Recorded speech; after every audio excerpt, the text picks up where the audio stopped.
Hello everyone, कसे आहात सगळेजण? होप्स तुम्ही सर्वजण खूप मस्त आणि मजेत असाल. सगळ्यांना शुभ संध्याकाळ.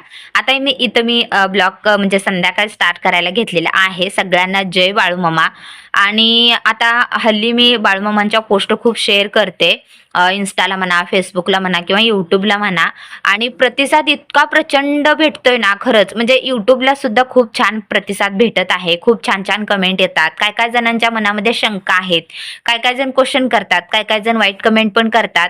परंतु मला तर तुम्हाला असं सांगायचं आहे, जे कोणी बाळूमामांबद्दल काही माहिती त्यांना नसेल किंवा बाळूमामा काय आहेत, कसे आहेत ते जर तुम्हाला माहीत नसेल ना, तर प्लीज पोस्टना किंवा व्हिडिओजना इग्नोर करा किंवा वरती स्क्रोल करा. मात्र बाळूमामाविषयी अजिबात वाईट कमेंट करू नका. कारण बाळूमामा जितके चांगले आहेत ना, तितकेच वाईट आहेत. त्यांच्याबद्दल वाईट बोललेल्यांना ते अजिबात सोडत नाही आहेत. आणि त्यांच्या भक्तांबद्दल सुद्धा जर कोण वाईट बोलत असेल ना, कोण वाईट चितत असेल ना, तरी त्यांचंही ते अजिबात चांगलं होऊ देत नाहीत किंवा त्यांचं ऐकून घेत नाहीत. त्यांना शिक्षाही 100% करतातच.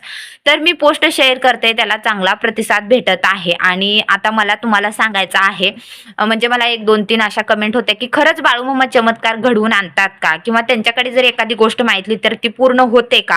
अशा बऱ्याचशाच क्वेश्चन्स आहेत किंवा कमेंट्स आहेत त्या मला आलेल्या आहेत. आणि एक एक करून मी त्यावरती रिलेटेड व्हिडिओ शेअर करणारच आहे. आणि खरंच बाळूमामा असं सांगतात, जर नीतिमत्तेने वागाल ना, तर तुम्हाला मी कधीच काही कमी पडू देणार नाही, अशी त्यांच्या आरतीमध्ये ओळच आहे. आणि ते सुद्धा स्टेप बाय स्टेप मी तुमच्यासोबत शेअर करते. सो जर तुम्हाला जरी अनुभव काही आला असेल बाळूमामाचा, तर मला कमेंट करून नक्की सांगा. आणि त्याचबरोबर माझे सुद्धा अनुभव मी लवकरच तुमच्यासोबत शेअर करणार आहेच. तर बाळूमामा खरंच खूप म्हणजे खूप श्रेष्ठ दैव आहे. किंवा आता परदेशातून म्हणा किंवा खूप लांबून लांबून देवाच्या दर्शनाला येतात. बाळूमामा आदमापूरचे देवस्थान, म्हणजे आदमापूरमध्ये आता सध्या ते अस्तित्वात आहेत.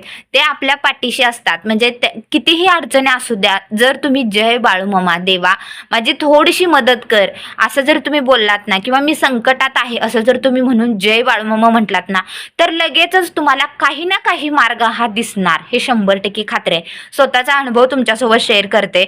असं आयुष्यात आपले किती दुःख असतात, आजारपण असतं, जशा काही गोष्टी असतात जसे की आर्थिक टंचाई वगैरे, तर अशा गोष्टींसुद्धा म्हणजे तुम्ही जर बाळूमामाबद्दल काही त्यांच्याकडे जर काही मागितलं तर ते नक्की पूर्ण करतात. जसं की तुम्हाला मूलबाळ होत नसेल, त्याच्याबरोबर काहीही असो, तुमच्या आयुष्यात काहीही अडचणी असो, सगळ्या अडचणी बाळूमामा म्हणजे कम्प्लिटली हे नष्ट करतात. आणि आपलं नशीब सुद्धा बदलण्याची ताकद बाळूमामामध्ये आहे.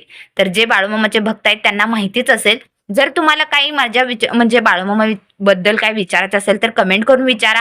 जाता जाता जय बाळूमामा म्हणा. आणि आजच्या ब्लॉगमध्ये इतकंच. चला भेटू पुढच्या ब्लॉगमध्ये. तोपर्यंत मी तुम्हा सगळ्यांचा निरोप घेते. जय बाळूमामा.